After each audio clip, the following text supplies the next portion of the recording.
Welcome to Freethought Matters. I'm Annie Laurie Gaylor, Co-President of the Freedom from Religion Foundation. Yes, contrary to what Steve Martin says, atheists do too have music. Today, you're going to hear a concert at the piano from a friendly neighborhood atheist.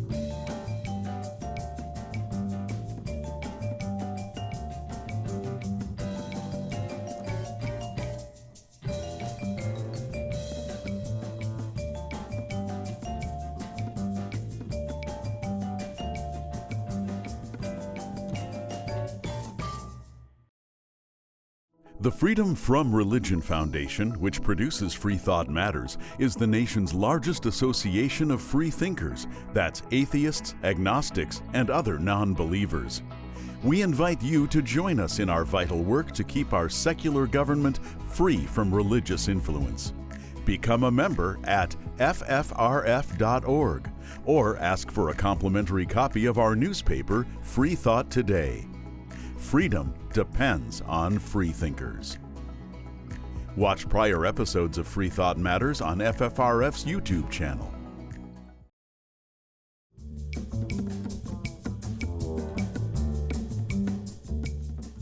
Welcome to Freethought Matters. I'm Annie Laurie Gaylor. On today's show, we'll have a short Freethought concert by my co-host, Dan Barker, who's a talented songwriter and piano player.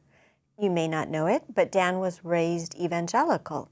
He originally had a musical ministry before he saw the light and, as he puts it, just lost faith in faith. His songs would tell you all about his deconversion. Let's join Dan at Audio for the Arts in Madison, Wisconsin.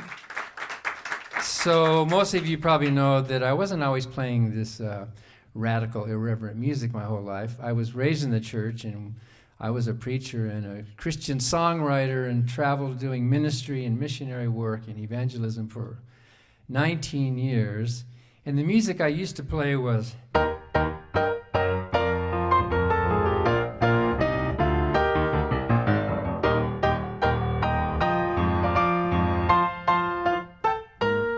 Onward Christian Soldiers, or some of the old gospel songs. I used to play piano for a Southern Gospel Quartet. This world is not my home, I'm just passing through. My treasures are laid up somewhere beyond the blue. The angels beckon me from heaven's open door, and I can't feel at home in this world anymore. But then, if you read my book, Godless, you'll know that I saw the light eventually. But when I was an evangelist, evangelism is like sales. Before you can sell something to somebody, you have to first convince them that they need it. You can't just go up and say, here, buy this. You need to say, you really need this vacuum or this gadget or whatever the thing is you're buying. So the job of an evangelist is, before you can sell salvation, you first have to sell damnation. You need this because you're damned, you're rotten, you're depraved, you're bad, you're going to suffer. And guess what? Jesus came to die for you, to save you from that. Well, really, salvation is solving a problem of its own making. How much respect should we have for a doctor who runs around cutting people with a knife in order to sell them a Band-Aid? Really. So basically, that's what I was doing. So I wrote this song, one of the first times I wrote after I left the ministry, to explain that you can't win with original sin.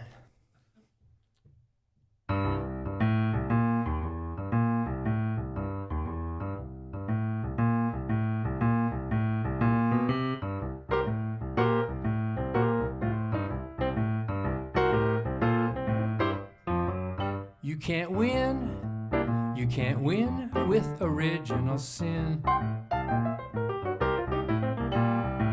It doesn't even matter how intelligent or kind you may have been, you just can't win. It was all over before it began, you were doomed in the fall of man. You can't win. I was dead before my life had begun. I was dead because of something my great-great-great-grandparents had done. That's no fun. Adam and Eve didn't do any wrong. They were set up all along. They couldn't win. I've been told I must believe on Jesus Christ to be saved. But first, I must admit that I am totally depraved. Well, no way. Before you go pointing that finger of blame, just remember that Eve was framed. She couldn't win.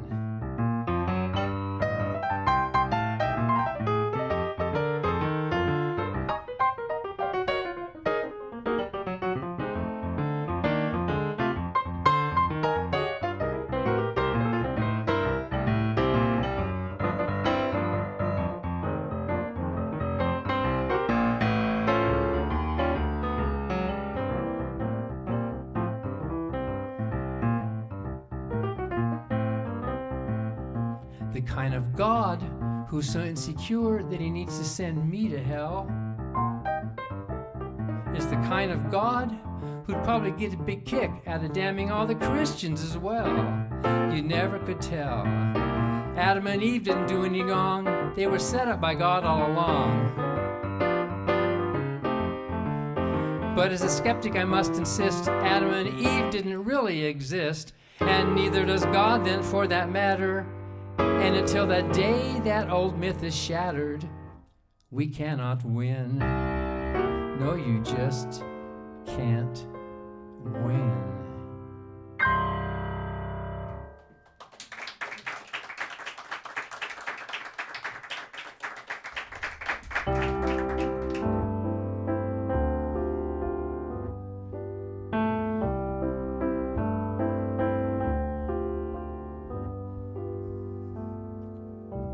When I was 4 years old, I had a little friend named Joshua. Whenever I was alone, he would come over to play. Cookies, cartoons, and punch. He liked all the same things that I liked. Cheerios and milk for lunch. Kitty cats, balloons and kites. We were blood brothers, pals forever. He was my very best friend. Nobody else could see him, but he was real to me.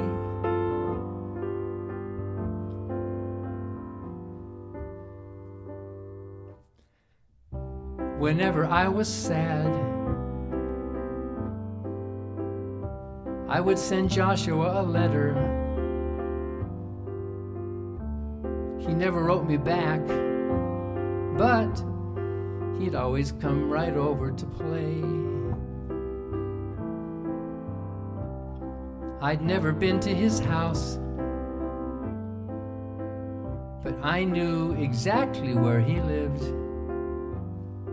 His daddy was oh so nice to let us have such fun every day. We were blood brothers, pals forever, as close as we could be. Nobody else could see him,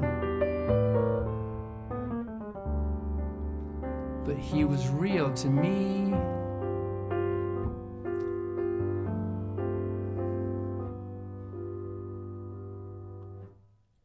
When I was 5 years old, I got really busy with schoolwork and many new friends to get to know.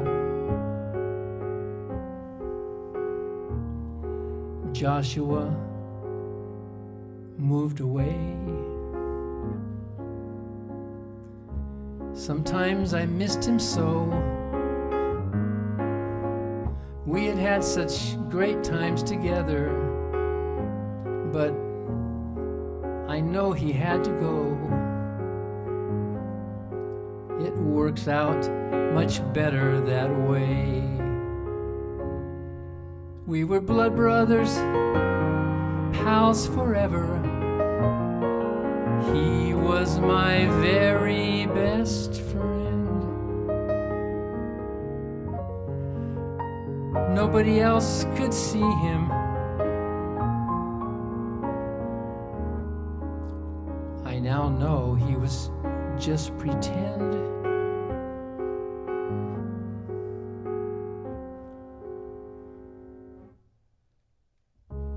Now that some years have passed,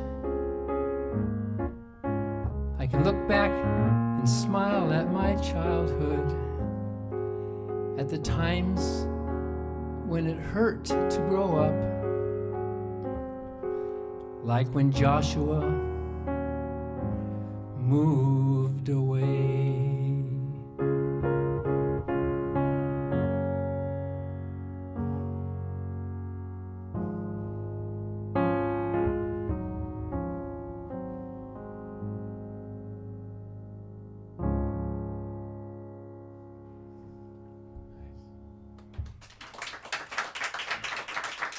Okay, here's the tune I don't do very often, but it does express what it felt like for me to be leaving the comfort that I thought religion was and having this father figure take care of us and look over us all the time. But eventually a kid has to kind of grow up and move out of the house, right? You can't just stay forever. If you're going to grow up as a human being, you got to move out of the house, and that's kind of what happened with me. So this song is called My Father's House.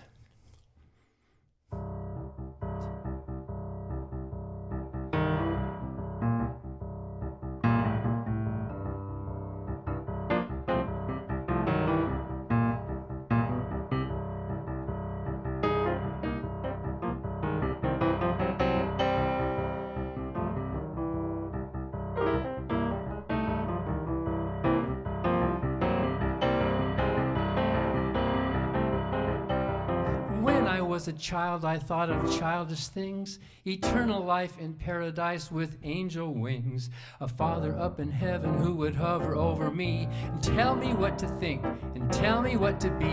But now that I have grown, it's time to use my own good mind. I'm out of here. Let me out of here. I found my own place. I've left my father's house behind.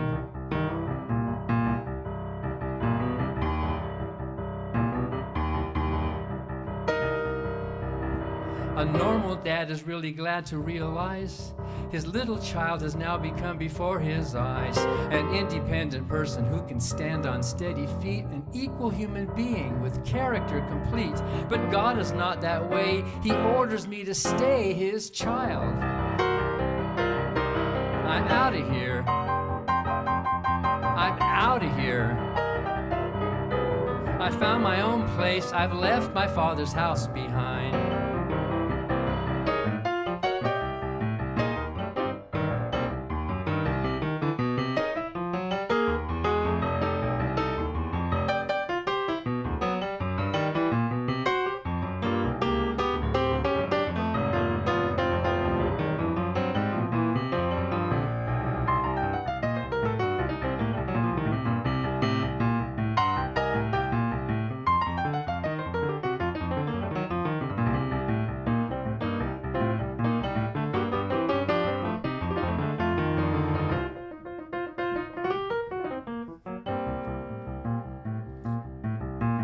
God so loved the world, he gave his only son, a sacrifice to pay the price for everyone.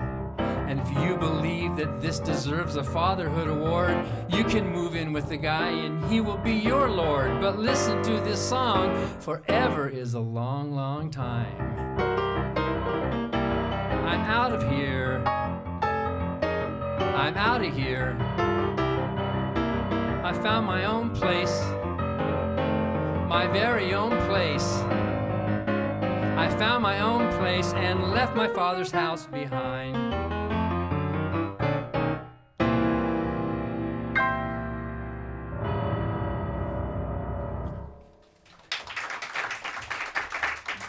We'll be right back with more music by Dan Barker.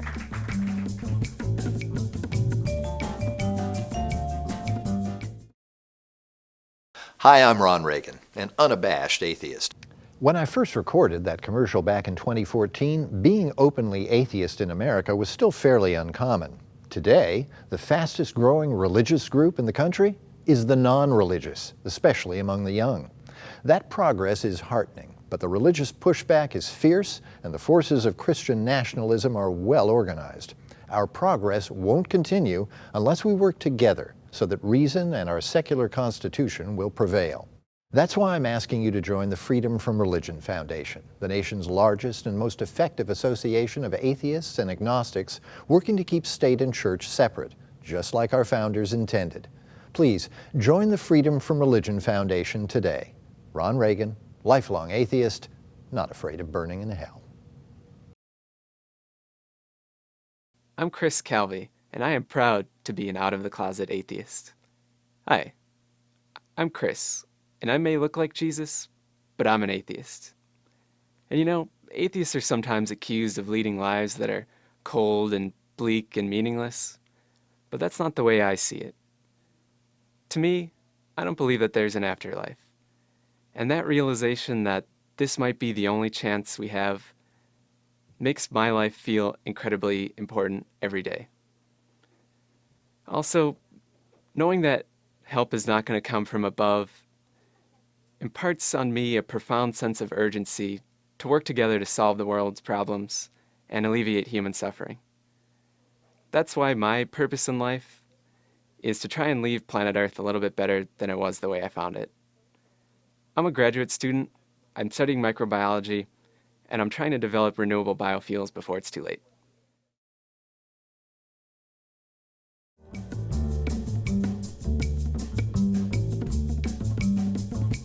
So when I left the ministry, my parents were really surprised. They had this son who was an ordained minister and a Christian songwriter and traveling evangelist and missionary.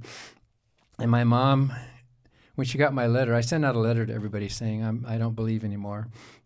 And don't invite me to preach anymore. Well, you could invite me to preach, but it would be a different kind of a sermon from what you're used to. And Mom got on a bus in Arizona and came all the way to California, and we stayed up talking. And what happened to Danny? What happened? What's wrong? She's a Sunday school teacher at an Assembly of God.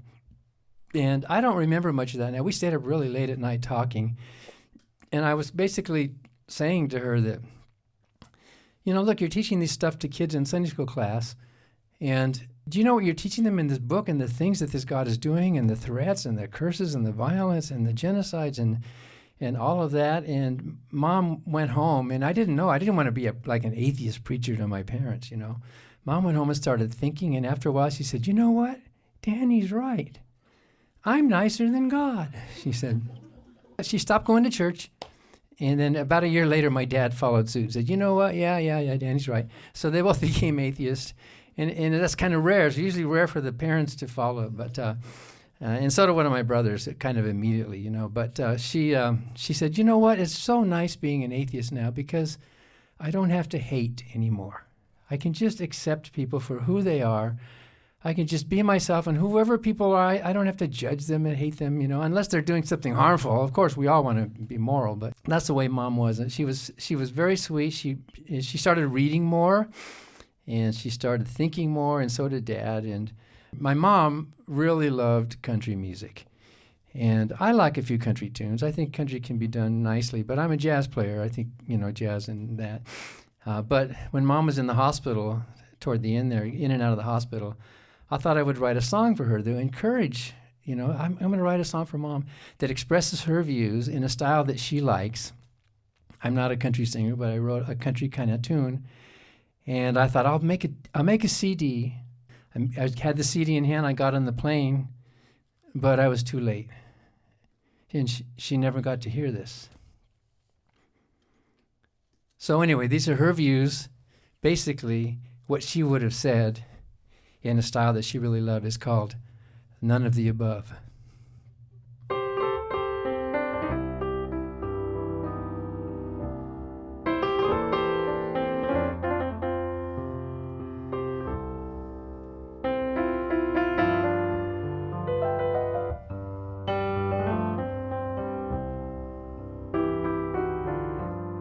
Everybody tries to tell me I need to choose a God to love. But after looking them all over, I'll take none of the above. I am happy in the natural world, like a hand fits in a glove.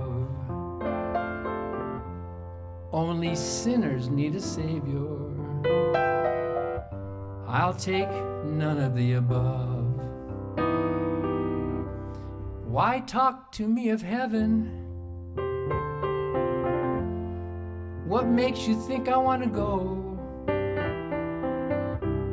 when it's right here in the real world, where the milk and honey flow? You preachers and messiahs, what were you thinking of?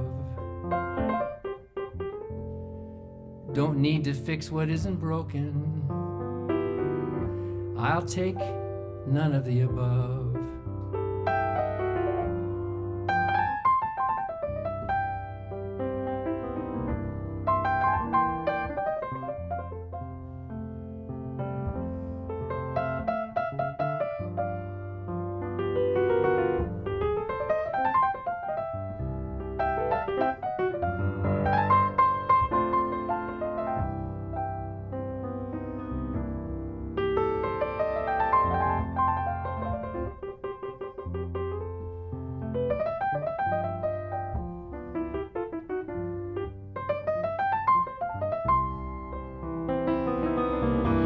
Why talk to me of heaven?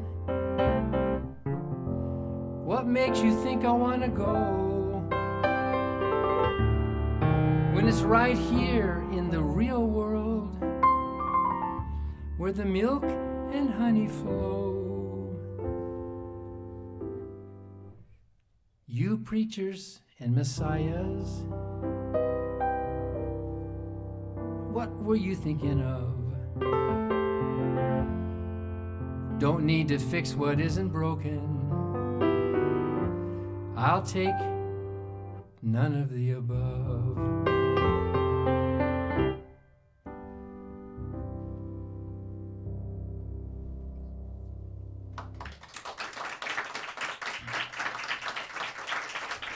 When I was a Christian, I was published by a number of companies, and they were kind of like small Christian companies. So in those companies, I was like a big fish, you know. For a while, my musicals were bestsellers, and they almost published everything I wrote. Well, then I brought them a song called Happy As Can Be. And I said, you're going to like this, and they hated it. And I can now see why. It was really corny. It was really bad. The lyrics were stupid. But later, when I became an atheist, I thought I would take that same melody and repurpose it with different words. I envisioned it as a children's song that you might hear on, you know, like on a Saturday morning, or Mr. Rogers, or one of these kind of things, introducing the idea of atheism to kids. So can you imagine Mr. Rogers saying, "Can you spell atheist?" I knew you couldn't.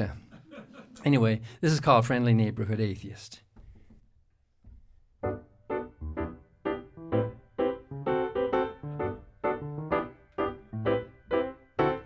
Happy as can be, I'm your neighborhood atheist. Friendly as can be, hi, I'm your neighborhood atheist. I don't have any horns, if you care to inspect me, but don't expect me to think just like you. I know wrong from right, and my life has meaning. Don't worry, I won't bite. I'm as nice as you. All of us are made of the stuff of the stars. Atheists are human beings, we didn't come from Mars. Atheists are people too.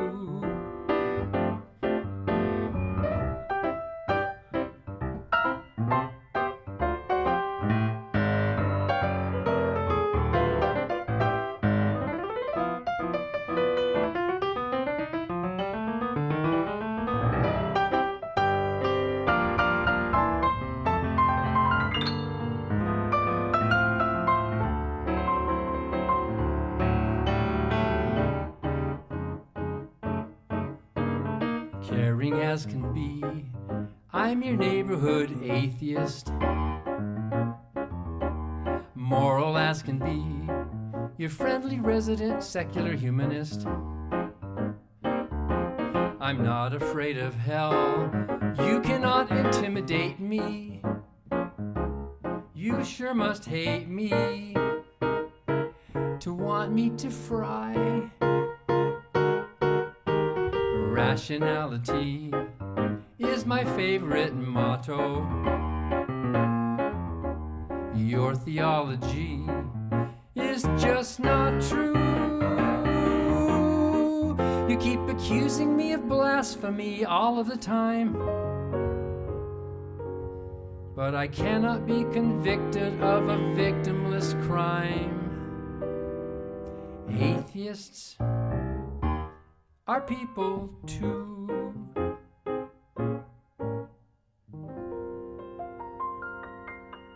Can you spell atheist?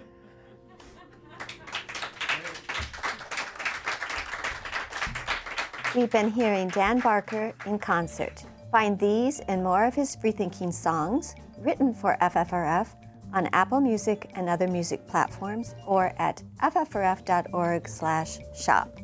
Thank you for watching Freethought Matters, because Freethought matters.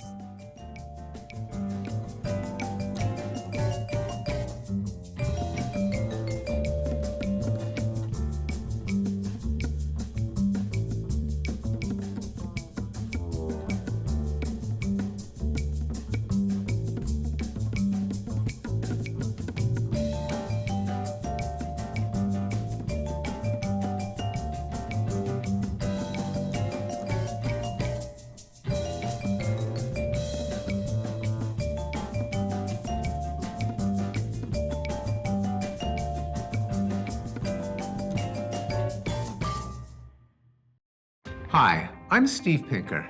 In my book, Enlightenment Now, I show that the world has become a better place as reason has been overcoming superstition and tribalism. But the values of the Enlightenment are under attack. That's why I'm a proud member of the Freedom from Religion Foundation, the nation's largest association of free thinkers working to keep state and church separate. Please join me in supporting the Freedom from Religion Foundation to ensure that our government is driven not by religion, but by reason.